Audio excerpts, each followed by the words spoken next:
رسول بخش رئیس صاحب، آپ کی نظر میں اس وقت جو پارٹی کا سوشل میڈیا ونگ ہے پارٹی کے لیے فائدہ مند ہے یا نقصان پہنچا رہا ہے پارٹی کو؟ دیکھیں، یہ اس سوال کا جواب یس اور نو میں تو کبھی دیا ہی نہیں جا سکتا۔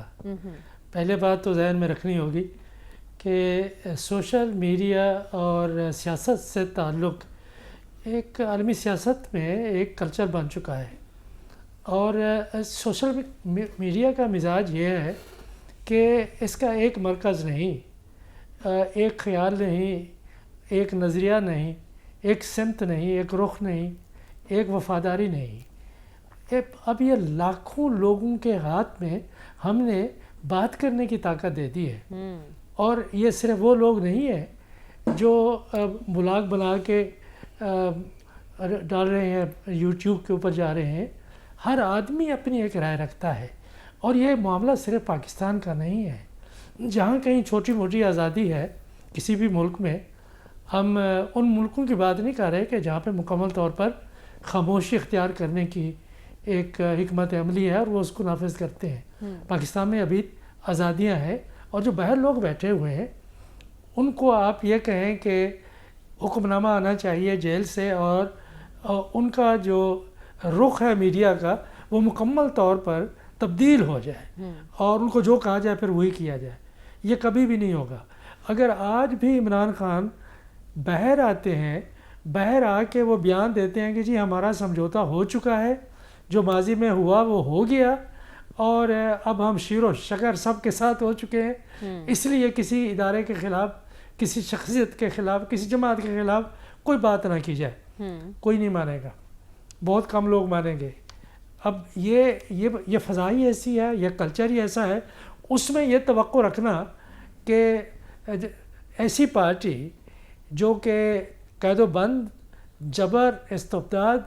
اور بے شمار مقدمات کا سامنا کر رہی ہے ہر ایک شخص، اس میں ہر ایک لیڈر، اور اس میں یہ کہیں کہ اس پارٹی کو کہ جی آپ کیوں آپ مختلف قسم کی باتیں کر رہے ہیں۔ یہ مختلف کی باتیں میں نہیں سمجھتا کہ منصوبہ بندی ہے۔ اچھا، یہ پارٹی کے اندر ایک ریولری ہے، ایک مسابقت اور ایک کوشش ہے کہ کون اپنی جگہ بناتا ہے، لیکن یہ تو ہم کئی دفعہ ڈسکس کر چکے ہیں آپ کے پروگرام میں کہ یہ اس وقت تک ہے جب تک کہ عمران خان قید میں ہے۔ جب وہ قید سے باہر نکلیں گے ایک دن تو پھر یہ معاملات ختم ہو جائیں گے۔ وہ جو بات کہیں گے وہ مرکزیت اور طاقت اور اتھینٹسٹی اختیار کرے گی، باقی جو لوگ باتیں کریں گے وہ پارٹی سے یا علیحدہ کر دیا جائیں گے تب یا تک خاموش سوشل کر میڈیا دیا جائیں پارٹی گے۔ کو کس حد تک نقصان پہنچا چکا ہوگا یا فائدہ دے چکا ہوگا؟ دیکھیں، اس وقت نقصان اور نفع اس وقت یہ ایسے معیار نہیں ہے کہ تحریک انصاف کی سیاست کی پیمائش کی جائے، یہ کوئی پیمانے نہیں ہے۔ کیوں پیمانے نہیں ہے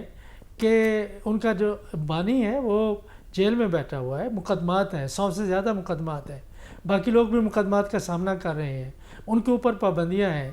ان کا کوئی، وہ کہتے ہیں نا کہ they have nothing to lose، کہ ان کا کوئی نقصان نہیں ہو رہا، کہ فائدے کی بات تو ہو ہی نہیں سکتی۔ فائدے کی بات تو صرف اسی صورت میں ہوگی کہ کوئی سمجھوتا ہو جائے، نظام میں دراڑیں پڑ جائیں، یہ حکومت اپنی تضادات کے بوجھ کے نیچے دب کر ختم ہو جائے۔ اس کی توقع تو ہم نہیں کر رہے مکمل طور پر۔ میں سمجھتا ہوں کہ آخرکار کسی وقت، ہمیں نہیں معلوم کہ دیکھیں یہ اس قسم کا جو بندوبستی نظام بنتا ہے یا ماضی میں بنے ہیں، اس میں ایک یا دو جو کلیدی کردار ہیں ادھر ادھر ہو جائیں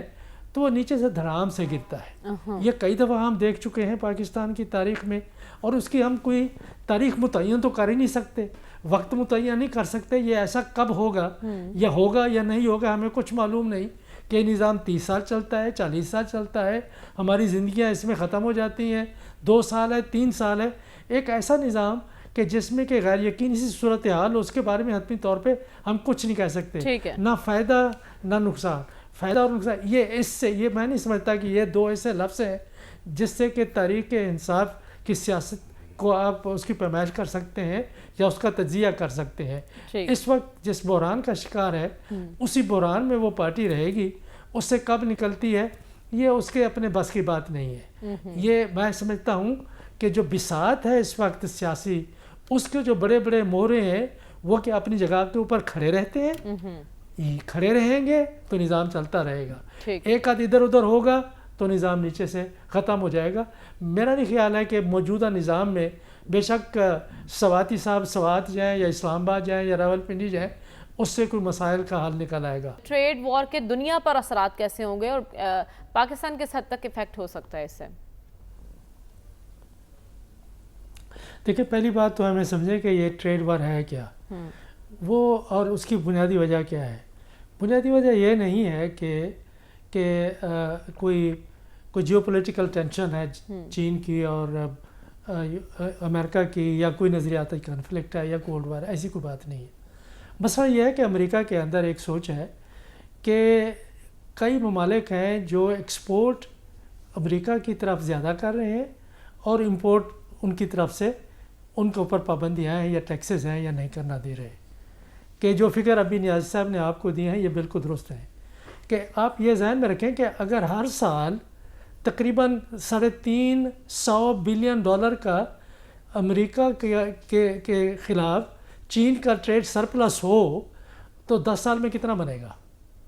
تو اسی لیے وہ یہ چاہتے ہیں کہ اگر جس طریقے سے آپ ہمارے ملک کو ایکسپورٹ کر رہے ہیں، اسی طریقے سے ہمیں بھی آپ کے ملک کو ایکسپورٹ کرنے کے لیے آپ وہ سہولتیں دیں۔ یہ جو امبیلنس ہے اس کو بیلنس کرنے کے لیے یہ صرف امریکہ یا چین کے ساتھ نہیں ہے، میکسیکو کے ساتھ ہے، کینیڈا کے ساتھ ہے، جرمنی کے ساتھ ہے، برٹن کے ساتھ ہے۔ بڑے ملکوں میں سے آسٹریلیا ایک واحد ملک ہے کہ جس میں ان کا سرپلس ہے، باقی سب کے ساتھ وہ ڈیفیسٹ میں ہے۔ کہ اس کا پھر طریقہ کیا ہے بیلنس کرنے کے لیے؟ جی آپ ٹریڈ جو ریلیشنز ہیں ان کو دوبارہ نیگوشیٹ کریں، اس کو نیگوشیٹ کرنے کا یہ طریقہ جو انہوں نے اپنایا ہے وہ اس مقصد کے لیے، وہ اپنے کنزیومر کو بھی دیکھیں گے۔ ابھی میں آپ کو تازہ خبر دے دوں کہ جو ابھی ایک بریکنگ نیوز ہے نیو یارک ٹائمز میں یا کہیں پہ، وہ یہ ہے کہ ٹرمپ انتظامیہ نے الیکٹرانکس کو، جس میں کہ کمپیوٹرز اور آئی فون جن کی ابھی بات کر رہے تھے، ان کو چین کے خلاف ٹیکسز سے ایگزمپٹ کر دیا ہے۔ اچھا، تو وہ کس لیے کیا ہے کہ کمپنیاں بھی اپنی اور اپنے کنزیومر کے اوپر آپ اتنا ڈال دیں بوجھ کہ وہ پریشان ہو جائے اور ایک پولیٹیکل سینٹیمنٹ حکومت کے خلاف پیدا ہو۔ ایک اور بھی مقصد ہے کہ مینوفیکچرنگ جو ہر قسم کی امریکہ سے ٹرانسفر کر کے چائنا چلی گئی، انڈیا چلی گئی، میکسیکو چلی گئی، کینیڈا چلی گئی، دوسرے ملکوں میں چلی گئی جہاں چیپ لیبر تھی، اس کو واپس کیسے لایا جائے؟ ٹھیک ہے، یہ ایک انتظامیہ میں نہیں ہو سکتا، اگلے 4 سال میں نہیں ہو سکے گا۔ تو کوششیں یہ ہو رہی ہیں۔ جہاں تک پاکستان کا تعلق ہے، میں سمجھتا ہوں کہ آپ دیکھ لیں کہ ہماری جو ایکسپورٹ ہے امریکہ کی طرف $5 بلین سے زیادہ ہے، اور ہماری جو ایکسپورٹ ہے اپنے قریبی دوست چین کو، وہ 1.5 بلین اور 1.8 بلین کے قریب ہے، اور ہم چین سے تقریباً 22 سے 27 بلین ڈالرز کی ہم امپورٹ لے رہے ہیں۔ کوئی آپ کو کوئی سمجھ آتی ہے کہ ہم کیا کر رہے ہیں اپنے ساتھ؟ اور جتنا کچھ ہمارا ٹریڈ ڈیفیسٹ ہے وہ یورپین یونین کے ساتھ نہیں ہے، وہ اگر ہے تو یہ تیل پروڈیوسنگ کنٹریز کے ساتھ جہاں سے ہم تیل لیتے ہیں، یا کنزیومر گڈز، جو میں سمجھتا ہوں کہ یہ بالکل غلط ہے جو ہم نے اپنی انڈسٹری گوجرانوالا کی، گجرات کی، فیصل آباد کی تباہ کر کے ہم نے کھلم کھلا چھٹی دے دی ہے اپنے یہ دکانداروں کو، مارکیٹس کو، کہ آپ بھر کے لے ہیں کنٹینرز، کہ جی 600 وہاں پہ کھڑے رکے ہوئے ہیں ایران کی بارڈر کے اوپر، وہاں پہ سست میں رکے۔ یہ ساری سمگلنگ جو پاکستان میں چائنیز گڈز کی ہو رہی ہے، اس کی آپ کی اکانومی تباہ ہو گئی ہے۔ آپ سوچنے کی بات کریں، اسٹریٹجک ریلیشن یا باقی چیزیں اپنی جگہ پہ، ہمیں بھی اس معاملے پر غور و فکر کرنے کی ضرورت ہے۔